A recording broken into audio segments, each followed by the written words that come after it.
మొదటగా మన తండ్రి దేవునికి ఈ రాత్రికాల సమయంలో మనందరి తరపున కుటుంబం తరపున ప్రత్యేకంగా కృతజ్ఞతాస్తుతులు చెల్లిస్తూ ఉన్నానండి. అలాగే ఈరోజు ఈ కృతజ్ఞతా కూటాన్ని ఏర్పాటు చేసి దేవుని నామాన్ని మహింపరుస్తున్నటువంటి మన సహోదరి ముచ్చేలమ్మ గారిని, ఆమె కుటుంబాన్ని మనస్ఫూర్తిగా సంఘం తరపున అభినందిస్తూ ఉన్నానండి. ఈ సమయంలో మనం దేవుని యొక్క వాక్యాన్ని ప్రకటిద్దామండి. రోమిలికి రాసిన పత్రికలో 8వ అధ్యాయము 28వ వచనాన్ని ఈ సందర్భంలో మనం చదువుకుందామండి. అపోస్తలుడైన పౌలు రోమిలికి రాసిన పత్రికలో 8వ అధ్యాయము 28వ వచనాన్ని చదువుతూ ఉన్నానండి. దేవుని ప్రేమించే వారికి, అనగా ఆయన సంకల్పం చొప్పున పిలువబడిన వారికి మేలు కలుగుటకై సమస్తమును సమకూడి జరుగుచున్నవని ఎరుగుదుము. అపోస్తలుడైన పౌలు గారు ఈ రోమాలో ఉండే సంఘానికి ఒక సంగతిని తెలియజేస్తూ ఉన్నాడండి. ఏంటా సంగతి అంటే, దేవుడి యొక్క గొప్పతనాన్ని గురించి తెలియజేస్తూ, దేవుడు సమస్తాన్ని సమకూర్చి జరిగించే దేవుడు అని చెప్తున్నాడండి. కాబట్టి ఈ రాత్రికాల సమయంలో మనం ఈ వచనాన్ని ఒక పాఠంగా నేర్చుకుందామండి. దేవుడు ఎవరమ్మా? సమస్తాన్ని సమకూర్చి జరిగించే దేవుడు. సమస్తాన్ని సమకూర్చి జరిగించే దేవుడు అనే పాఠాన్ని ఈ సందర్భంగా మనం ఆలోచించేద్దామండి. సమస్తాన్ని అంటే మనల్ని పుట్టించడం, మనల్ని పోషించడం, మనల్ని చదివించడం, ఏమండి, మనకి ఉద్యోగాలు ఇవ్వడం, మనకి వివాహాలు చేయడం, మరలా మనకి గర్భఫలాన్ని ఇవ్వడం, మనకి గృహాన్ని ఇవ్వడం, ఏమండి, అంతేకాదండి, మనకి శ్రమలు ఇవ్వడం, మనకి అప్పుడప్పుడు దుఃఖాలు ఇవ్వడం, మనకి అవమానాలు ఇవ్వడం, ఏమండి, మనకి కరువు రప్పించడం, ఇవన్నీ కూడా ఎవరి వల్ల వస్తున్నాయి? దేవుడి వల్లే. దేవుడే సమకూర్చి జరిగిస్తాడండి. దేవుడు సమస్తాన్ని జరిగిస్తాడంటే చివరికి మరణం కూడా, ఏమండి, అది కూడా ఎవరు సమకూర్చిందండి? దేవుడే సమకూర్చింది. కాబట్టి ఒక మాటలో చెప్పాలంటే సమస్తాన్ని సమకూర్చే దేవుడు అంటే మేలు కీడులను సమకూర్చే దేవుడు అని. మేలునైనా కీడునైనా ఎవరండి సమకూరుస్తారు? ఇంకొకరు ఉన్నారా ఎవరైనా? లేరండి. మేలు చేయాలన్నా దేవుడి ఆధీనంలోనే ఉంది, కీడు జరగాలన్నా దేవుడి ఆధీనంలోనే ఉందండి. దేవుడికి తెలియకుండా మనకి ఏ మేలు జరగదు, దేవుడికి తెలియకుండా, దేవుని హస్తం లేకుండా మనకి కీడు ప్రాప్తించదండి. కాబట్టి ఏది జరిగినా ఎవరి యొక్క కనుసన్నల్లో జరుగుతుందని మనిషి తెలుసుకోవాలండి. దేవుని యొక్క కనుసన్నల్లో.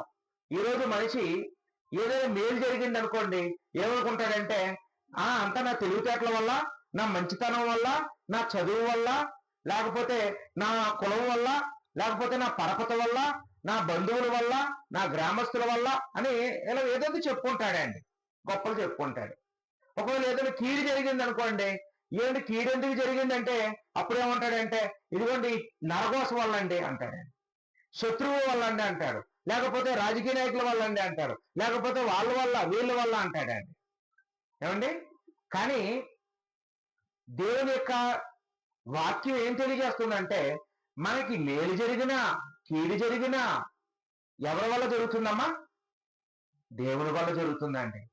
దేవుడి వల్లే మాత్రమే జరుగుతుంది. దేవుడికి తెలియకుండా, దేవుని హస్తం లేకుండా మనకి ఏది జరగలేదండి. కాబట్టి మేలు జరిగినప్పుడు మనం ఉప్పొంగిపోకూడదు, కీడు జరిగినప్పుడు మనం చింతించకూడదు. ఏది జరిగినా, ఏది చేసినా అంతా చేసేది దేవుడేనని సంగతిని మనం ఆలోచించేయాలండి. చూడండి, ముందుగా మనం చూసినప్పుడు ద్వితీయోపదేశ కాండము 30వ అధ్యాయము 15వ వచనంలో ఈ మాటను మనం చూస్తూ ఉన్నామండి. అంటే దేవుడు మేలు కీడులను కలుగు చేసే దేవుడు అనే సంగతిని ఇక్కడ మనం చూస్తూ ఉన్నామండి. ద్వితీయోపదేశ కాండము 30వ అధ్యాయము 15వ వచనంలో ఇలా రాయబడింది.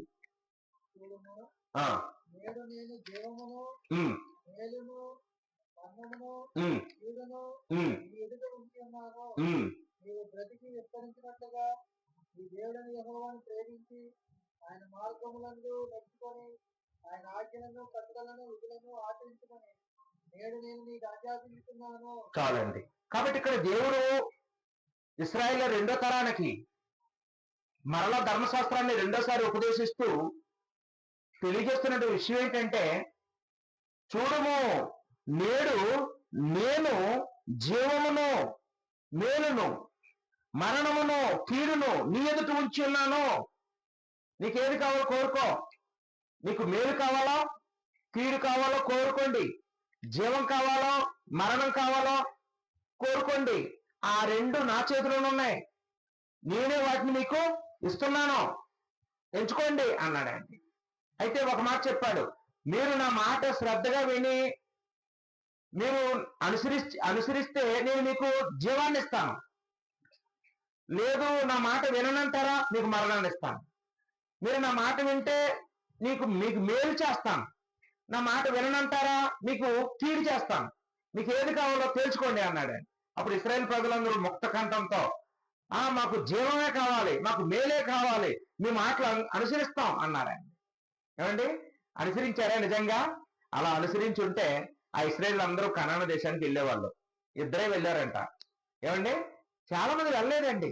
చాలా మంది నాశనం అయిపోయారు. ఇక్కడ మనం ఆలోచన చేసినప్పుడు ఈరోజు కూడా మనల్ని ఎవరైనా వచ్చి, అమ్మ మీకు మేలు కావాలా, కీడు కావాలంటే ఏమంటారండి? ముచ్చలమ్మ గారి దగ్గరికి వచ్చి, అమ్మ నీకు మేలు కావాలా, కీడు కావాలంటే ఏమంటావు? నిద్రలో లెగ్గొట్టి అడిగినా మేలే కావాలంటది. ఆవిడే కాదు, నేనైనా మీరైనా మనం అందరం కూడా మనకి ఎప్పుడు కూడా గుడ్ న్యూస్లే ఇష్టం. ఏమంటే బ్యాడ్ న్యూస్ ఎవరికి ఎంత ఇష్టం ఉండదు. కానీ మేలైనా కీడైనా ఏమైనా దేవుడు చేయాలంటే దేన్ని బట్టి చేస్తాడండి? మనల్ని బట్టే, మన యొక్క ప్రవర్తన బట్టే, మన యొక్క విశ్వాసాన్ని బట్టే దేవుడు చేస్తూ ఉంటాడండి. కొంతమంది నమ్మకం ఏంటంటే, దేవుడు మంచోడు కాబట్టి దేవుడు ఇప్పుడు మేలు చేస్తాడు, సాతాను చెడ్డోడు కాబట్టి కీడు చేసేటప్పుడు సాతాను చేస్తాడు అంటుంటారండి. లేదండి, కీడైనా మేలైనా ఎవరి చేతిలో ఉందండి? దేవుడి చేతిలోనే. దేవుడు పంపిస్తేనే సాతాను వస్తాడు. సాతాను చేతిలో లేదండి ఏది కూడాను. సర్వాధికారము ఎవరి చేతిలో ఉందంటే దేవుడి చేతిలోనే ఉంది. కాబట్టి కీడైనా మేలైనా ఇచ్చేది, సమస్తాన్ని సమకూర్చి జరిగించేది ఎవరండి? దేవుడే. ఇంకొక వచనం చూద్దామండి. విలాపవాక్యాలు 3వ అధ్యాయం. విలాపవాక్యాలు 3వ అధ్యాయము 37 నుంచి 38 వచనం చదువుదామండి. విలాపవాక్యాలు 3వ అధ్యాయము 37 నుంచి 38 వచనాలు. ఇక్కడ ఏం రాయబడిందంటే, ప్రభువు సెలవు లేనిదే మాట ఇచ్చి నెరవేర్చగలవాడెవడు? మహోన్నతుడైన దేవుని నోట నుండి కీడును మేలును బయలువెళ్ళును కదా. ఏమండి, దేవుని సెలవు లేనిదే మాట ఇచ్చి నెరవేర్చగలవాడెవడు? అంటే మనం రోజు చాలా విషయాలు మాటిస్తుంటాం, మాట నిలబెట్టుకుంటున్నాం. ఆ గొప్పతనం, మనం మాట ఇచ్చాం, నిలబెట్టుకుంటున్నాం. ఈరోజు ప్రార్థన అన్నారు సిస్టర్ గారు, మనందరం ఈరోజు నిలబెట్టుకొని వచ్చాం ఇక్కడికి. ఏంటి, మనం వచ్చామంటే మనల్ని ఇక్కడ తీసుకొచ్చింది ఎవరండి? అమ్మా, ఎవరు సహాయం చేస్తే ఇక్కడికి వచ్చామో? దేవుడు సహాయం చేస్తే. అదే చెప్తున్నాడండి ఇర్మియా గారు, మన చేతిలో ఏమి లేదమ్మా, మనం మాట ఇచ్చి మాట నిలబెట్టుకుంటున్నామంటే దాని వెనకాతల కూడా సమస్తాన్ని దేవుడు సమకూర్చి మన ప్రయాణాలు దేవుడు తోడయ్యండి మనల్ని ఇక్కడ తీసుకొచ్చాడు. కాబట్టి మనం మాట నిలబెట్టుకొని ఇక్కడికి రాగలిగాము అని అందులో కూడా దేవుని గొప్పతనాన్ని చెప్తూ ఉన్నాడండి. మహోన్నతుడైన దేవుని నోటి నుండి కీడును మేలును బయలు వెళ్ళను కదా. ఏమంటే కీడు మేలు కూడా మనకి వస్తున్నాయంటే ఎక్కడి నుంచి వస్తున్నాయని చెప్తున్నాడండి? దేవుని నోటి నుండే, మహోన్నతుడైన దేవుని నోటి నుండే మేలును కీడును మనకి బయలు వెళ్ళను కదా అన్నాడండి. కాబట్టి ఈ వచనాలు బట్టి నేను మీకు చెప్పాలనుకున్నది ఏంటంటే, మేలు జరిగినా కీడు జరిగినా అంతా దేవుడికి తెలిసే జరుగుతుంది, దేవుని యొక్క సహకారంతో జరుగుతుంది, దేవుడు సమకూరుస్తేనే జరుగుతుంది. ఎవరు కొన్ని సందర్భాలు అనుకుంటాం, ఎక్కడ సమకూర్చాడండి, అప్పు చేసాం అంటుంటారు. ఏమండి, ఆ అప్పు కూడా ఇప్పించింది ఎవరండి? దేవుడే. మనకి ఏది ఇచ్చినా ఎవరిచ్చినా ఎవరి ద్వారా సహాయం అందినా, లేదా మనం కష్టపడిన డబ్బులేనా, ఏమంటే మన చేతిలోకి ఆ టయానికి వచ్చాయంటే సమకూర్చి జరిగించింది ఎవరండి? దేవుడే. దేవుడే సమస్తం చేస్తాడండి. మంచి చేస్తాడని ఒప్పుకోవడం గొప్ప సంగతి కాదు. ఎవరైనా ఒప్పుకుంటారు. ఆ మాత్రం భక్తి విశ్వాసం ఉన్న వాళ్ళు ఎవరైనా ఉపకారం జరిగినప్పుడు ఇది దేవుడే చేశాడు, దేవుడు చేసిన కార్యం అని గణపరుస్తారు. కానీ మనకు ఒకవేళ కీడు జరిగినా గాని, శ్రమలే జరిగినా గాని, నష్టాలు, కష్టాలు, కరువులు, ఇబ్బందులు, ఏమంటే మన ఇంట్లో మరణం ఒకవేళ ఏదైనా ఏర్పడినప్పుడు కూడా అప్పుడు కూడా ఇంతే విశ్వాసంతో దేవుడే జరిగించాడు, దేవుడికి తెలిసే జరిగింది, దేవుడే సమకూర్చాడు, దేవుడు నిర్ణయం తీసుకున్న తర్వాత మనం ఏపాటి వాళ్ళం అనాలన్నమాట. బైబిల్లో ఎవరైనా అలా ఉన్నారా? ఏమండి కష్టాలు నష్టాలు వచ్చినప్పుడు కూడా అదే విశ్వాసం కలిగి ఉన్నారా? దేవుడు మేలు చేసినప్పుడు అలాగే ఉన్నారు, కీడు జరిగినప్పుడు కూడా అలాగే ఉన్నారండి. ఎవరున్నారండి అలాంటి ఆయన? ఒక ఆయన ఉన్నాడు, యోబు ఉన్నాడండి. యోబు చాలా ధనవంతుడు. ఆయన గురించి మనకి యోబు గ్రంథంలో కనపడుతుందండి. ఆయన దగ్గరట 7,000 గొర్రెలు ఉండేవట ఆస్తి. అంటే ఇప్పుడంటే డబ్బులు కోట్లలో చెప్తారు, అప్పుడేమో డబ్బులు లేవు. అప్పుడేముండేవండి? ఈ పశువులే ఆస్తి అండి. 7,000 గొర్రెలు, 3,000 ఒంటెలు, 500 జతల ఎడ్లు, 500 ఆడగాడిదలు, ఇంకేమిటండి 10 మంది పిల్లలు, 3 ఆడపిల్లలు, 7 మగపిల్లలు, బహుమంది పనివారు. తూర్పు దేశపు జనులలో అతడే గొప్పవాడు. భూమి మీద అతని వంటి వాడు ఇంకొకరు లేడు అని దేవుడే సాక్ష్యం చెప్పాడండి యోబు గురించి. అప్పుడు సాతాను అన్నాడు, లేదండి మీరన్ని సమస్తం సమకూర్చి జరిగిస్తున్నారు, అతనికి అన్ని మేలు చేస్తున్నారు, ఉపకారాలు చేస్తున్నారు, అందుకే నువ్వు గొప్పవాడు అని నీ ఎందుకు భయభక్తులు కలిగి ఉంటున్నాడు. ఆయన కానీ ఒక రోజు కానీ ఏమైనా నష్టం కలిగితే నిన్ను దూషిస్తాడండి, నిన్ను వదిలేస్తాడండి, నిన్ను వెంబడించడండి అన్నాడు. చెక్ చేసుకో అన్నాడు దేవుడు. పంపించాడు అధికారం ఇచ్చి. ఆ యోబుకున్న ఆస్తులన్నీ సాతాను పోగొట్టేశాడండి. ఒకే రోజు ఆస్తి అంతా పోయింది. ఒకే రోజు 10 మంది సంతానం కూడా ఇల్లు కూలిపోయి చనిపోయారు. అప్పుడు తన భార్య వచ్చిందంట, యోబు భార్య వచ్చింది. ఆమె యథార్థవంతురాలే, మంచిదే. కానీ ఆమెలో సాతాను ప్రవేశించి ఆమె మాట్లాడుతుందండి. ఏమండి ఎందుకో సాతాను ఎప్పుడు కూడా ఈ స్త్రీల దగ్గరికే వస్తాడేమోనండి. ఏమండి ఏదైనా తోటలో కూడా ఆదాం కుటుంబంలో ఎవరిలో ప్రవేశించాడండి? వచ్చి హవ్వ దగ్గరికే వచ్చాడు. హవ్వతోనే కార్యం చేశాడు, విజయం సాధించాడు అక్కడ. మరలా యోబు ఇంట్లోకి కూడా వచ్చాడు, హవ్వ దగ్గరికి వచ్చాడు, యోబు భార్య దగ్గరికి వచ్చాడు. యోబు భార్య ద్వారానే కార్యం జరిగించేసుకుందాం అనుకున్నాడండి. కానీ యోబు చాలా స్ట్రాంగ్ గా ఉన్నాడండి.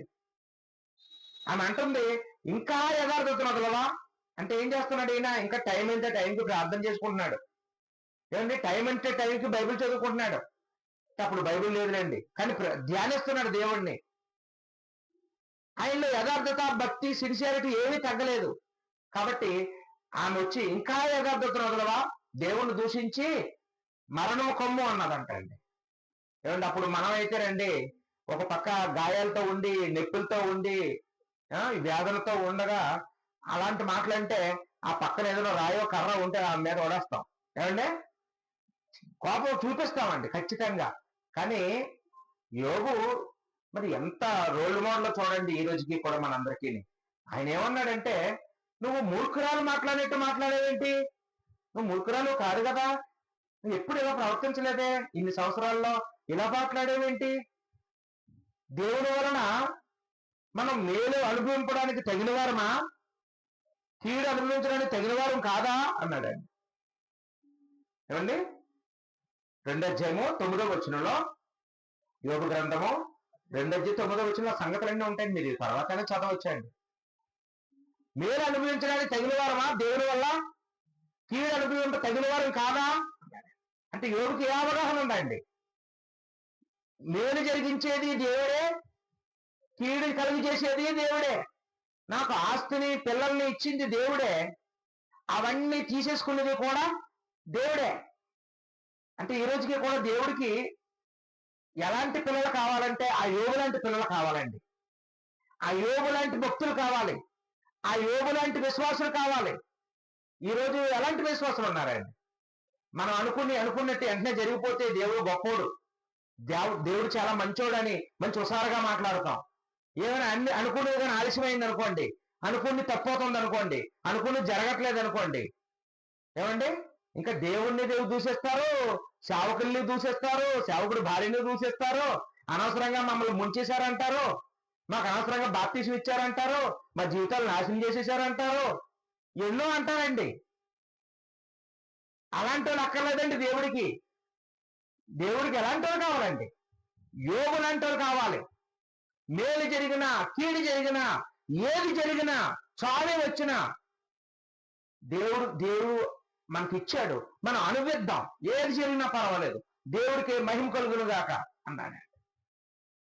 ఏమండి ఎంత అవగాహన అండి ఆ కాలంలో. ఈ రోజు మనకున్నంత చదువు గాని, మన దగ్గర ఉన్న టెక్నాలజీ గాని, మన దగ్గర ఉన్నటువంటి బైబిల్ గాని, మన దగ్గర ఉన్నటువంటి మంచి బోధకులు గాని, ఏమండి ఏమైనా ఉన్నాయండి? యోగు గారికి ఎవరైనా ట్రైనింగ్ ఇచ్చారా బైబిల్ క్లాసులు పెట్టి? అంటే మనకి తెలిసినంత వాక్యం తెలీదు, కానీ విశ్వాసం చూస్తే ఎలా ఉందండి? దేవుడు కోరుకున్నంత ఉందండి, దేవుడు కోరుకున్నంత ఉంది. అందుకే మనకి యాకోబు పత్రికలో 5వ అధ్యాయం 7వ వచనంలో కదండి, యాకోబు పత్రిక 5వ అధ్యాయంలో ఆయన గురించి క్రొత్త నిబంధనలో రాయబడిందండి. ఏమన్నారండి? ప్రభువు రాకడ వరకు 7వ వచనమా? 7వ వచనం కాదైతే 11వ వచనం చూడండి. సహించిన వారిని ధన్యులను కూర్చున్నాము కదా. చూసారండి, యోబు యొక్క సహనం గురించి పాత నిబంధనలోనే కాదు, పితృయుగానికి చెందినవాడు. ఆయన గురించి కొత్త నిబంధనలో యేసుప్రభు తమ్ముడైన యాకోబు ఏమండి విశ్వాసుల్ని బలపరచడానికి ఎవరి గురించి మాట్లాడాడంటే యోబు గురించి మాట్లాడాడండి. యోబు ఎంత సహనమో చూడండి, అంత సహనం మీకు ఉండాలి, అప్పుడే మీరు పరలోకి వెళ్తారు, అప్పుడే దేవుడు ఆనందిస్తాడు అని వాళ్ళకి చెప్తూ ఉన్నాడండి. ఆయన ఎంతో జాలి, ఎంతో సహనం కలిగినటువంటి వాడుగా ఆయన బ్రతికాడు అని ఆయన గురించి రోడ్డు మోడలుగా చెప్పడం అనేది మనం చూస్తూ ఉన్నామండి. ఏమండి యోబు గ్రంథంలోనే 42వ అధ్యాయం 12వ వచనంలో ఆ యోబు యొక్క జీవితం ముగింపు గురించి మనం ఆలోచన చేస్తే దేవుడేమో యోబుని అలా వదిలేలేదండి. ఏంటి ఆస్తి పోగొట్టేసి, పిల్లలను పోగొట్టేసి దుఃఖంలో వదిలేలేదండి యోబుని. కొంతకాలమే కష్టాలు పడ్డాడు యోబు. తర్వాత ఆయన జీవితాన్ని దేవుడు ఏం చేశాడండి? రెట్టింపు ఆశీర్వాదాలండి. యోబు గ్రంథం 42వ అధ్యాయము 12వ వచనం నుంచి చూస్తే అప్పుడు అంతకుముందేమో అతనికేమో 7,000 గొర్రెలు, ఇప్పుడు ఎన్ని ఇచ్చాడంటే అండి 14,000. అంతకుముందు 3,000 ఒంటెలు, ఇప్పుడు 6,000. అంతకుముందు 500 జతల ఎడ్లు, ఇప్పుడు 1000 జతల ఎడ్లు, 500 ఆరగాడిదలు అప్పుడు, ఇప్పుడేమో 1000 ఆరగాడిదలండి. పిల్లలు మాత్రం 10 మంది, కానీ ఈసారి పుట్టిన పిల్లలు భూమి మీద ఉన్నవారు అందరికంటే అందమైన పిల్లలు. ఏమండి దేవుడు ఇచ్చినట్టుగా మనం చూస్తూ ఉన్నాం. అంటే అన్ని రెట్టింపే, అన్ని డబలే. అంటే దేవుడి కార్యాలు అలాగే ఉంటాయండి.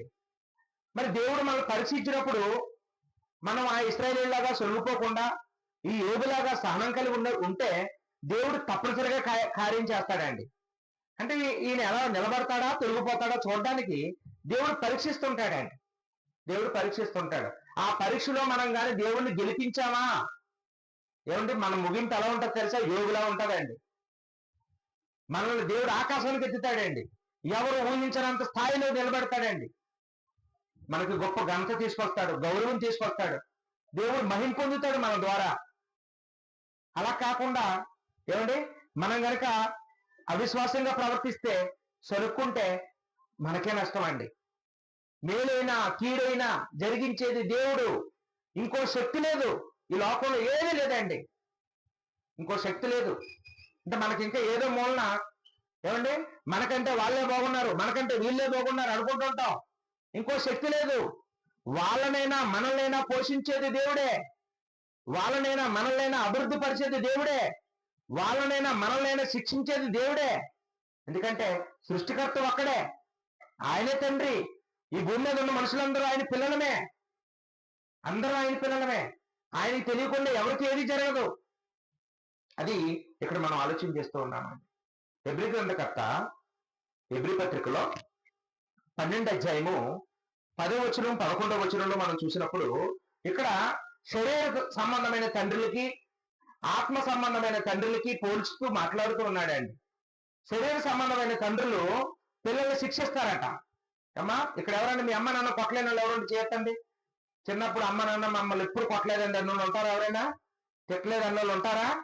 ఏమండి, మనం చిన్నప్పుడు అమ్మ నాన్నగారు దెబ్బలు తిన్న వాళ్ళవే, తిట్లు కాసిన వాళ్ళవే.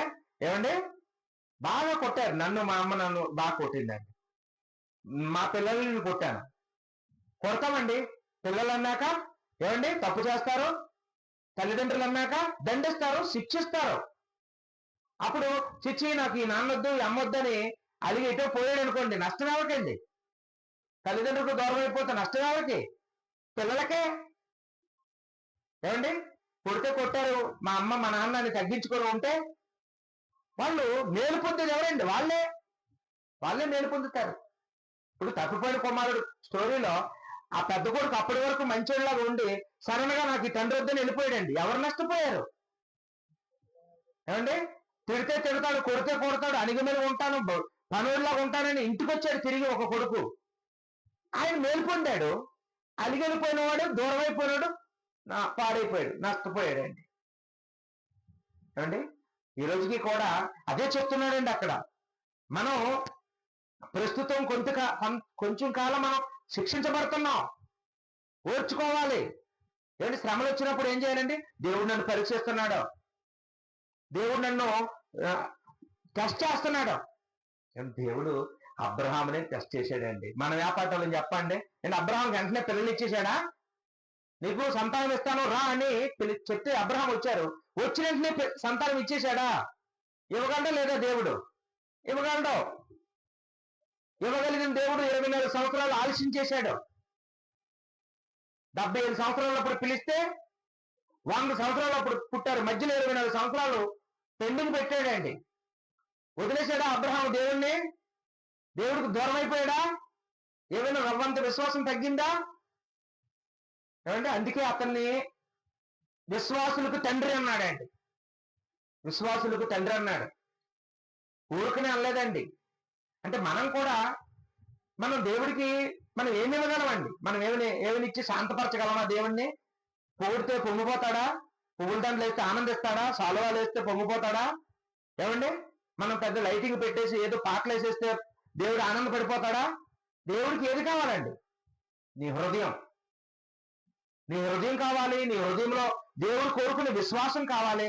దేవుడి దగ్గర తగ్గింపు కావాలి. ఏమంటే దేవుడి మీద ఆధారపడే మనసు కావాలి. అలాంటి పిల్లలు కావాలి దేవుడికి. అలాంటి పిల్లలు కావాలండి. అందుకే దేవుడు సమస్తము సమకూర్చి జరిగించేవాడు దేవుడేనని మనిషి తెలుసుకోవాలి. మనిషి తెలుసుకోవాలండి. దేవుడు ఎంత గొప్పవారిని పరీక్షించాడో తెలుసా అండి? యేసుక్రీస్తునే పరీక్షించాడు కదండి. అమ్మ, యేసుక్రీస్తు వారు ఈ శరీరధారిగా ఈ లోకానికి వచ్చినప్పుడు ఆయనకి ఏమైనా పూల పానుపులు వేశాడా? ముళ్ళ పానుపులా?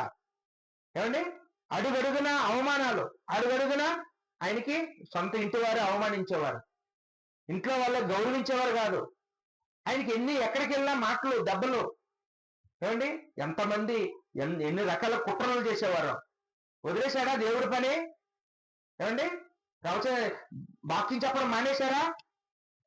లేదండి, ఓర్చుకున్నారు. ఏమండి, ఆ పిడిగుద్దుల్ని భరించాడు, ముళ్ళ కిరీటాన్ని భరించాడు, ఆ కొరడాలతో కొట్టినప్పుడు భరించాడు, సహించాడు, వస్త్రహీనుడిగా చేసినప్పుడు భరించాడు.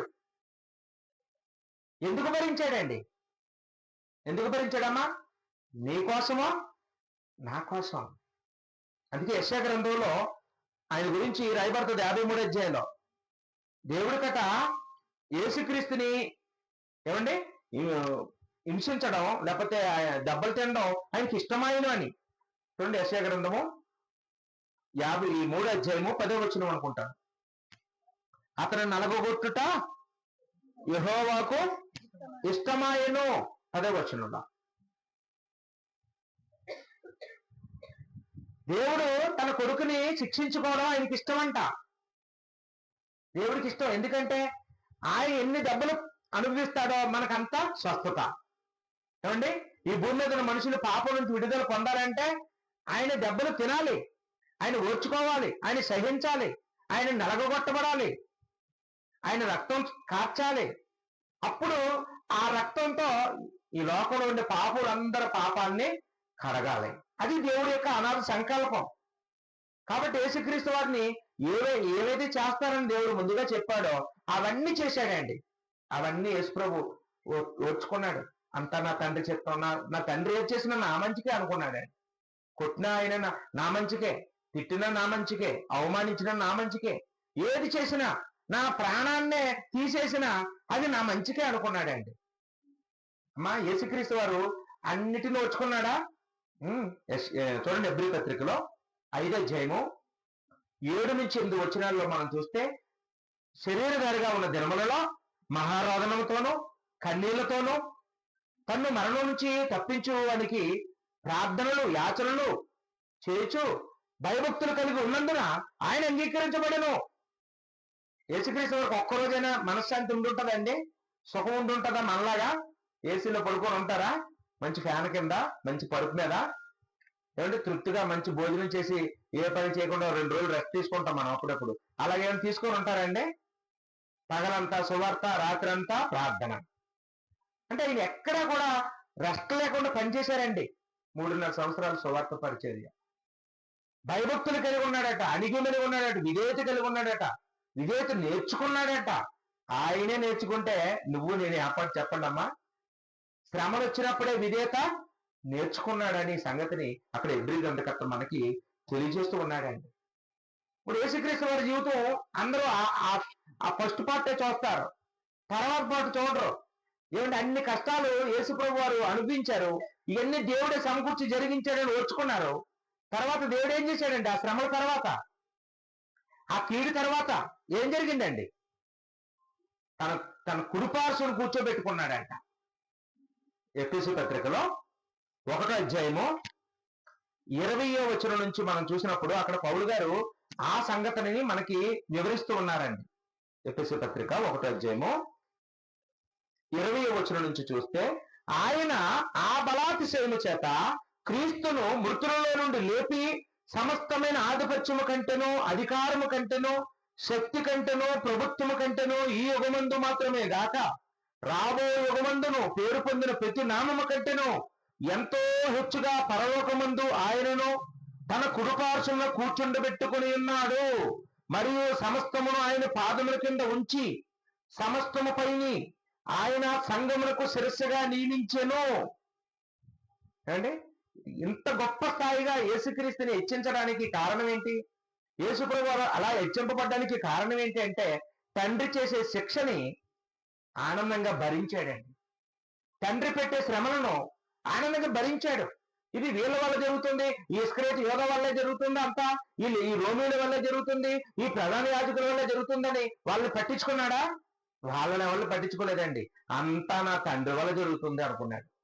తండ్రి జరిగిస్తున్నాడు అనుకున్నాడు. ఏమండి, మీరు ఎలా పొందాడండి? గొప్పగా పొందాడు. మనం కూడా కష్టాలు వచ్చినప్పుడు, కన్నీళ్ళు వచ్చినప్పుడు మనుషుల వైపు చూడకూడదు, లోకం వైపు చూడకూడదు, అన్యజనుల వైపు చూడకూడదు, వాళ్ళ మాటలు ఆలకించకూడదు. దేవుడి మాటలు వింటే బలం పొందుతాం, బలపరచబడతాం. ఏమండి, దేవుడు ఎవరిని విడిచిపెట్టడండి. ఎవరికి అన్యాయం చేసేవాడు కాదు. దేవుడు కొద్ది రోజులు శ్రమలు మనకు వస్తుంటాయి, కొద్ది రోజులు అవమానాలు వస్తుంటాయి. ఏమండి, చాలా మానసికంగా బాధపడుతుంటాం. అలాంటప్పుడు దేవుడి మీద ఆధారపడితే రిజల్ట్ ఎలా ఉంటదండి? ఇదిగో యేసుప్రభు లాగా ఉంటది, ఇందాక చెప్పుకున్న యోబు లాగా ఉంటది, ఇందాక చెప్పుకున్న అబ్రహాం లాగా మన జీవితము ఉంటదండి. ఇది కేవలం ఈ కుటుంబాన్ని గురించి నేను చెప్పడం లేదండి, మనందరి గురించి చెప్తున్నాను. మనందరినీ కూడా ఈ క్రైస్తవ జీవితాన్ని జీవిస్తున్నాం కాబట్టి మనందరి జీవితాల్లో కూడా మేలు కీడులు అనేవి జరుగుతూ ఉంటాయి. మేలు వచ్చినప్పుడు ఆనందంగా ఉంటున్నాం, కీడు జరిగినప్పుడు కృంగిపోతున్నాం. ఏమంటే ఏదైనా నష్టం కలిగినప్పుడు ఎవరైనా కృతజ్ఞత కూటం పెట్టుకోవడం ఎప్పుడైనా చూసారా? ఏంటమ్మా సిస్టర్ గారు, భాగ్యలక్ష్మి గారు మీ పేరు భాగ్యవతి గారు, ఎప్పుడైనా కష్టాల్లో ప్రార్థన పెట్టించుకున్నారేంటి? భోజనాలు పెట్టి చూసారండి? అంటే మనం ఎంత మంచి విశ్వాసులమైనా మనకి ఏదైనా గుడ్ న్యూస్ వచ్చిన రోజు సంఘాన్ని పిలిచి మంచి ప్రేమ విందు పెట్టి కృతజ్ఞత చెల్లిస్తాం కానీ కష్టాలు వచ్చినప్పుడు పెట్టమండి. ఎందుకంటే ఇది ఇది నష్టం అనుకుంటున్నాం, దీనివల్ల మనం నాశనం అయిపోతున్నాం అనుకుంటాం, ఇది పోవాలని కోరుకుంటాం. కానీ ఏమండి, మనం ఇది కూడా దేవుడే జరిగిస్తున్నాడని, ఈ స్థితిలో నుండి దేవుడు మనం లేపుతాడని మనం దేవుడి పట్ల ఆ రోజున అలాంటి విశ్వాసం కలిగి ఉండమండి. కానీ పౌలు గారు ఏం చెప్తున్నారు రోమీయులకి? దేవుడు సమస్తమును సమకూర్చి జరిగించేవాడు, దేవుడే జరిగిస్తాడు. ఆయన మీద ఆధారపడితే ఆయన మనల్ని తలెత్తుకునేలా చేస్తాడు. నిన్ను తలగా చేస్తాను, తోకగా చేయను అన్నాడు కదండి. తలగా చేయడం అంటే ఏంటి? తోకగా చేయడం అంటే ఏంటి? ఏమంటే మనల్ని ఎప్పుడు అవమానంలోనే కుంగిపోయేలా వదిలేడు, మనల్ని నాశనం చేసేడు, మనల్ని నవ్వుల పాలు చేయడు. దేవుడు మనల్ని తలెత్తుకునేలా చేస్తాడు. ఏమండి, ఏది దేవుడికి అసాధ్యమైనది భూమి మీద ఏది లేదండి, సమస్తం సాధ్యం. దేవుని సంకల్పంలో మన భవిష్యత్తు అంతా ఆయన చూసేసాడండి. మన భవిష్యత్తు మనకు తెలియక మనం కంగారు అయిపోతుంటాం చాలా సందర్భాల్లో. ఏం జరుగుతుందో అంటుంటాం. ఏమండి, ఏం జరగదండి. దేవుడు అన్ని ముందే చూసేసి సెట్ చేసేసి నా కుమారుడికి ఇది ఇస్తాను, ఈ సమయంలో ఇస్తాను, ఈ టైంలో ఇస్తాను అని దేవుడు నిర్ణయం తీసుకుంటాడండి. ఏమండి, అందువల్ల మన జీవితం మీద మనకంటే దేవుడికి ఎక్కువ బాధ్యత. ఏమండి, ఆయన యందు భయభక్తులు గలవారి పట్ల, భక్తుల పట్ల దేవుడికి ఎక్కువ బాధ్యత ఉంటుందండి.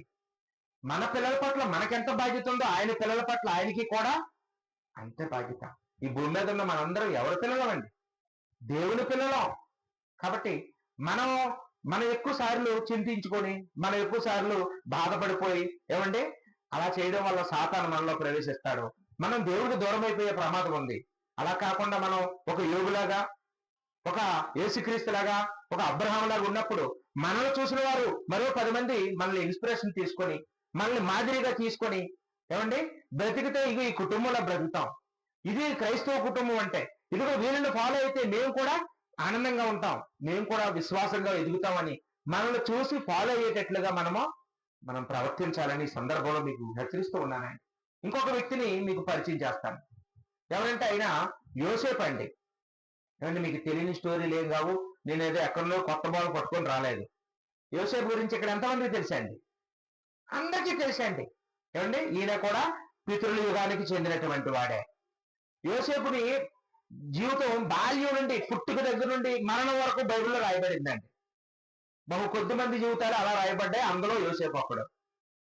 యోసేపుకి బాల్యం నుండి కష్టాలేనండి. ఏమండి, చిన్నప్పుడే అన్నలు అమ్మేసుకున్నారు, ఒక గోతులో పడేసిపోదాం, చంపేద్దాం అనుకున్నారు, ఎందుకులే అని అమ్మేసుకున్నారు. ఏమండి, ఐగుప్తులో బానిసగా వెళ్ళి ఒకరింట్లో పనోడిగా, పాకి పనులు చేసేవాడిగా జాయిన్ అయ్యాడు. ఎన్ని కష్టాలు పడి ఉంటాడో. ఏమంటే పట్టించుకుంటారా ఎవరైనా వాళ్ళని? పనోళ్ళని రాజుగారు కోటలో పనిచేస్తే పనోడిని ఎవరైనా పట్టించుకుంటాడా? తిన్నావో ఉన్నావో అడుగుతారా? అడగరండి. ఎన్ని బాధలు పడ్డాడో, ఎక్కడ పడుకునేవాడో, ఏం తినేవాడో. తర్వాత దేవుడు అతనికి తోడుగా ఉండి ఏం చేశాడండి? ఒక రోజుకి ఐగుప్తుకి ప్రధానమంత్రిని చేశాడండి. ఎందుకు? మా అన్నలే నన్ను అవమానించిన తర్వాత నేను బ్రతకడం ఎందుకని ఆయన సూసైడ్ చేసుకుని ఉంటే ఐగుప్తుకి ప్రధానమంత్రి అయ్యేవాడా? ఏంటమ్మా? ఏ అన్నలైతే అమ్మేసుకున్నారో ఆ అన్నలే అతని దగ్గరికి వచ్చి చేతులు చాచి అడుక్కునే స్థితికి దేవుడు తీసుకొచ్చాడండి. కాబట్టి దేవుడు సమస్తం సమకూర్చి జరిగించేవాడు. మనకి శ్రమలు వస్తాయి, ఆ శ్రమల వెనకాతల దేవుడు మేలును కూడా సిద్ధంగా ఉంచుతాడండి. దేవుడికి అసాధ్యమైనది ఏది లేదు. చూడండి, ఆదికాండము 45వ అధ్యాయము 5వ వచనంలో మనం చూసినప్పుడు ఆ అన్నలతో మాట్లాడుతున్న సందర్భం అండి అది. అన్నలు ఐగుప్తుకు వచ్చారు, ధాన్యం కొనుక్కోవడానికి వచ్చారు. అప్పుడు అన్నలతో మాట్లాడుతున్నాడండి. ఏమన్నాడండి? నన్ను అమ్మివేసినందుకు మీరు దుఃఖపడకుడి, మీరు సంతాపపడకుడి అన్నాడండి. మీ ప్రాణ రక్షణ కొరకు దేవుడు మీకు ముందుగా నన్ను పంపించెను. అబ్బా! ఏమండి, మనకి ఎవరైనా అవమానించిన వాళ్ళు ఎదురైనప్పుడు మీరు నన్ను అవమానించలేదు, దేవుడే మీ ద్వారా నాకు ఇలా చేయించాడు, మీరు ఆ రోజు అలా చేయబట్టే ఈ రోజు నేను మీకు భోజనం పెట్టడానికి ఈ స్థాయిలో కూర్చోగలిగాను. మీరు కనుక ఆ రోజు అమ్మేకపోతే అసలు ఈ రోజు ఈ స్థితిలో ఉండేవాళ్ళమా? మీతో కలిసి నేను గొర్రెలు కాసుకునేవాడిని అంటావా? ఏమండి, నా అదృష్టం బాగుండి నేను బాగుపడ్డాను అంటాం. మీరు చేసిన దానికి నేను ఎక్కడో పాడైపోవాలి, నా అదృష్టం బాగుండి నేను ఉన్నాను అంటాం. అలా లేదండి యోసేపు. నా అదృష్టం ఏమండి, నా జాతకం ఈ చెప్పారా, నా మంచితనం చెప్పట్లేదండి. దేవుడు చేశాడు, దేవుడు చేశాడు. చూడండి అదే 50 అధ్యాయంలో, ఆదికాండం 50 అధ్యాయము 20వ వచనంలో ఇక్కడేమన్నారమ్మా, మీరు నాకు కీడు చేయను ఉద్దేశించుదురు గాని నేటి దినమున జరుగునట్లు అనగా బహు ప్రజలను బ్రతికించినట్లుగా అది మేలుకే దేవుడు ఉద్దేశించెను. మీరు కీడు చేయాలనుకున్నారు కానీ దేవుడు మేలుకి మార్చాడు. మీరు నాకు ఎంత కీడు చేయాలనుకున్నారు, దేవుడు దాన్ని అంత మేలుగా మార్చేశాడు. ఎవరిని గణపరుస్తున్నాడమ్మా యోసేపు? ఎవరిని గుర్తించాడు? ఎవరి జోక్యాన్ని చూడగలిగాడు? దేవుణ్ణి. కాబట్టి మనం కూడా మన జీవితంలో ఏది జరిగినా, మంచి జరిగినా, ఒకవేళ కష్టాలు ఎదురైనా, కన్నీళ్ళు ఎదురైనా, భవిష్యత్తులో ఏమండి ఒకవేళ ప్రతికూల పరిస్థితి రావచ్చు. ఈ రోజు ఇలాగే ఉండిపోవండి. ఇప్పుడు బాగున్నాం, ఇలాగే ఉండిపోం. భవిష్యత్తులో ఏదైనా శ్రమలు రావచ్చు, అనారోగ్యం రావచ్చు, కష్టం రావచ్చు, అవమానాలు ఎదురవచ్చు, దుఃఖం కలగవచ్చు, కరువు రావచ్చు, ఏమంటే ఉద్యోగం పోవచ్చు, ఆరోగ్యం పాడైపోవచ్చు, ఇల్లు వాకలు కూడా పోవచ్చు. అప్పుడు కూడా ఎలా ఉండాలండి మనం? ఈ రోజు ఉన్నట్టే ఉండాలండి. యెహోవా ఇచ్చెనో, యెహోవా తీసుకునేనో, యెహోవాకు మహిమ కలుగును గాక అని ఆ భక్తుడు అన్నట్టుగా మనం కూడా అనగలగాలండి. అప్పుడే దేవుడికి నిజమైన కృతజ్ఞత కలుగుతుంది. ఏమండి మనం చూసినప్పుడు యోసేపు గురించి 105వ కీర్తనలో 17వ వచనం నుంచి మనం చూస్తే 22 వరకు కూడా ఈ యోసేపు గురించి పాటలు పాడుకునేవారట. భావితరాల వాళ్ళు ఈ యోసేపు జీవితాన్ని గురించి పాటలు రాసుకొని పాటలు పాడుకునేవారంట అండి.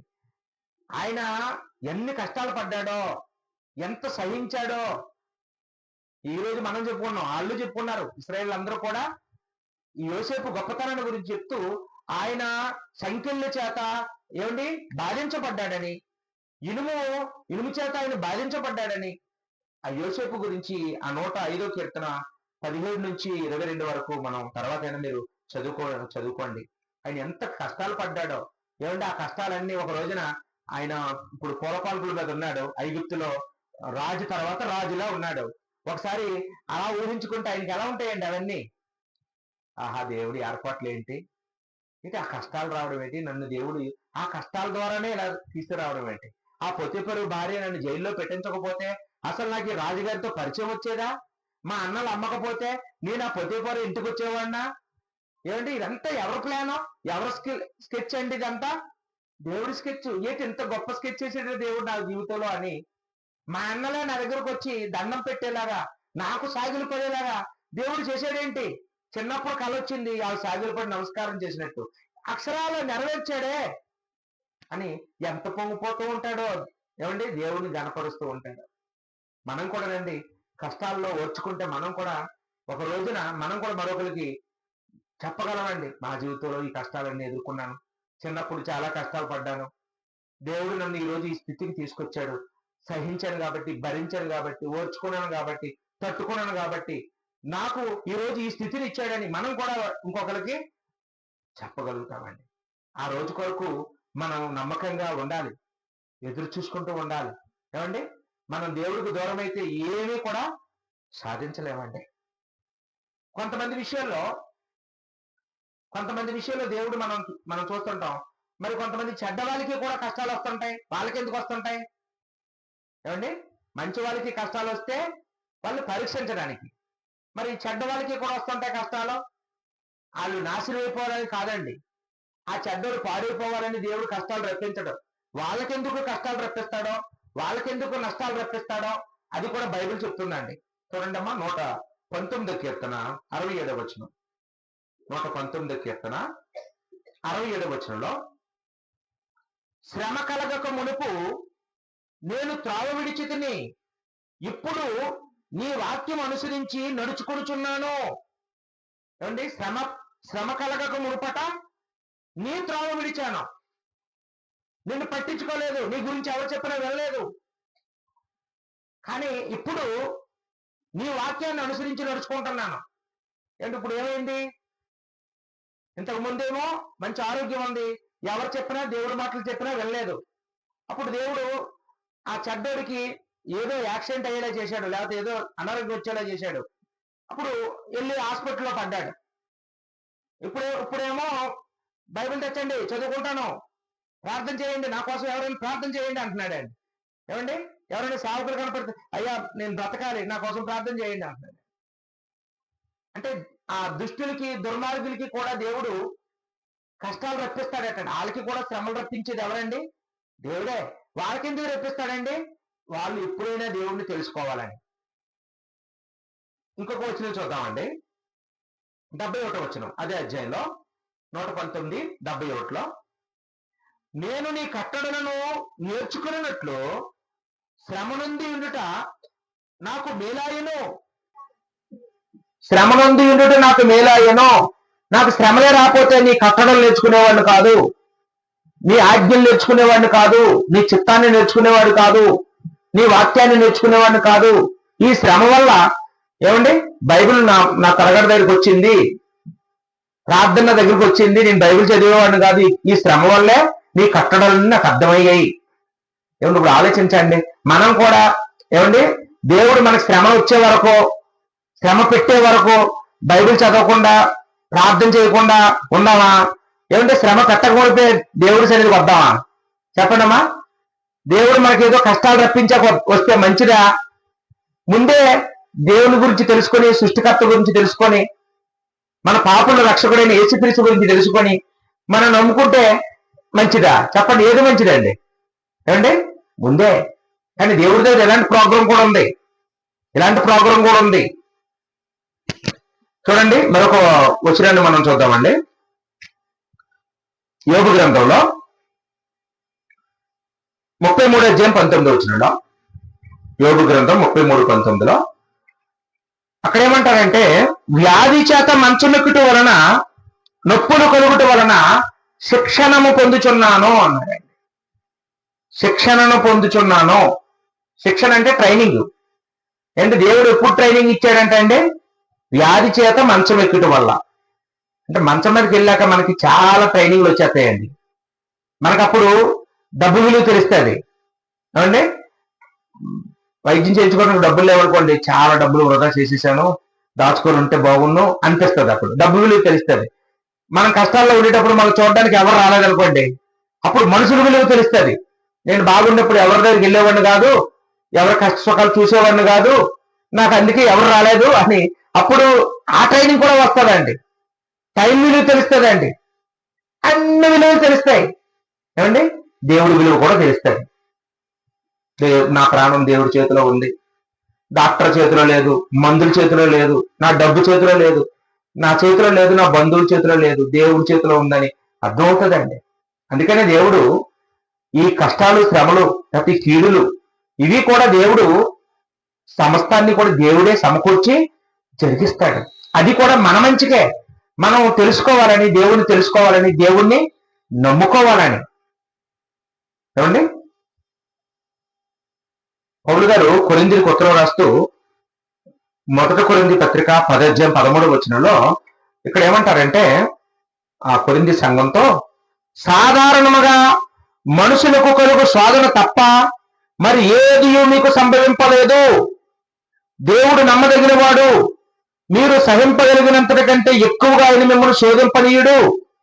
అంతేకాదు, సహింపగలుగుటకు ఆయన శోధనతో కూడా తప్పించుకునే మార్గము కలుగు చేయను. ఏమంటే దేవుడు ఏం చేస్తాడంటమ్మా, మనం ఎంత శోధన, ఎంత శ్రమ, ఎన్ని కష్టాలు తట్టుకోగలమో అన్నీ పెడతారటండి మనకి. ఇప్పుడు ఏమండి, ఇప్పుడు సిస్టర్ గారు వాళ్ళ పాప ఉంది, ఆ పాపకి ఒక 20 కేజీలు బుర్రమే పెడితే మోస్తుందేంటి? వాళ్ళ అమ్మ ఇల్లు కట్టినా కానీ ఒక్క ఇటుక బెడ్ మా అయితే పట్టుకెళ్ళి అంటదేమో, లేకపోతే అర బెడ్ ఇస్తుంది చిన్న పాప. ఏమంటే ఒకళ్ళు పెద్దోడు ఉన్నాడు అనుకోండి, వాళ్ళ ఇంట్లో బాబు ఎవరైనా, వాడికి ఒక 2 ఇటుకలు పెడుతుంది, అంతే కదా. వాడు ఎంత పోస్తాడో ఆ తల్లికి ఆ తండ్రికి తెలుసు. కళ్ళ కూడా ఎక్కువ పెట్టరు. ఏమండి, దేవుడు కూడా అంతేనండి. దేవుడు కూడా ఆయన పిల్లలమైన మనం ఎన్ని రోజులు తట్టుకోగలమో, ఎంత శ్రమ తట్టుకోగలమో, ఎన్ని ఓర్చుకోగలమో, ఎన్ని సహించగలమో ఆయనకి లెక్క ఉంటుందండి. ఆయన కాడ ఒక తూకం ఉంటుంది, తూకం వేసే మనకి పెడతాడనమాట. అంతకు మించి రవ్వంతా కూడా ఎక్కువ మనం శోధించడం, ఎక్కువ మనం కష్టపెట్టడండి. ఇంకా మనం ఓర్చుకోలేం, మనం చచ్చిపోతాం తెలుసు దేవుడికి. కాబట్టి దేవుడు ఏం చేస్తాడండి, వెంటనే ఇంకా వరాలు ఇచ్చేస్తాడు. మేలులే, ఇంకా చాలు, ఇంకా కష్టాలు చాలు వీళ్ళకి, ఈ రోజు నుంచి ఇంకా కష్టాలు ఉండకూడదు వీళ్ళకి, ఇంక ఈ రోజు నుంచి అన్ని కృపలే, వీళ్ళకి అన్ని మేలులే, ఆశీర్వాదాలు ఇంక ఇక్కడ నుండి అని దేవుడు ఏం చేస్తాడమ్మా, మనకి కూడా యోబులాగా, అబ్రహాం లాగా, యేసుక్రీస్తు లాగా, యోసేపు లాగా మనల్ని కూడా ఆశీర్వదిస్తాడండి. కాబట్టి అప్పటి వరకు మనం ఆ దేవుడి మనసుని మనం అర్థం చేసుకొని మనం ఎప్పుడు దేవుడితో ఐక్యతగా ఉంటూ, దేవుళ్ళలో ఆత్మీయంగా పెరుగుతూ, విశ్వాసంలో పెరుగుతూ, ఏమండి మేలు జరిగినప్పుడు ఎలాగైతే ఉన్నామో, కష్టం కలిగినప్పుడు, అవమానం దుఃఖం కలిగినప్పుడు కూడా అలాగే ఓర్చుకొని ఉంటే అదండి దేవుడికి మనం ఇచ్చే నిజమైనటువంటి కృతజ్ఞత. అదండి, అదే నిజమైన కృతజ్ఞత అండి. కాబట్టి సమస్తమును సమకూర్చి జరిగించేది దేవుడే, సమస్తం సమకూర్చి జరిగించేది దేవుడే. ఈరోజు ముచ్చలమ్మ గారికి మంచి అందమైన అల్లుడిని ఇచ్చాడండి. ఈడు జోడు కరెక్ట్గా ఉంది, ఎక్కడ చూసినా ఎవరు చూసినా బాగుంది అంటున్నారు. మంచి అత్తగారిని, మంచి మామగారిని, మంచి ఫ్యామిలీని అండి, మంచి ప్రేమగల కుటుంబాన్ని ఇచ్చాడండి దేవుడు. అంటే దీని వెనకాతలు ఎవరున్నారమ్మా, దేవుడు ఉన్నాడు. మన ప్లానా, మనం అనుకున్నామా, ఇప్పుడైనా అనుకున్నామండి? ఏమండి మనం అనుకుని ఏవి జరగవండి, దేవుడు అనుకునేదే జరుగుతాయి. కాబట్టి దేవుడు గొప్పవాడండి, దేవుడు గొప్పవాడు. ఒకటి ఎప్పుడు దేవుడిని మర్చిపోకండి. ఈ రోజు కాదు, ఒకవేళ ఏదైనా కష్టం వచ్చినా కానీ ఇలాగే ఉందాం, ఇలాగే నమ్ముదాం, ఇలాగే విశ్వసిద్దాం. ఏమండి దేవుడి వల్ల కీడు తర్వాత మేలు మనం అనుభవిద్దాం. ఓపిక వాక్యమైన మీ అందరికీ వందనాలు చెల్లించుకుంటూ ముగిస్తున్నానండి. అందరికీ వందనాలు.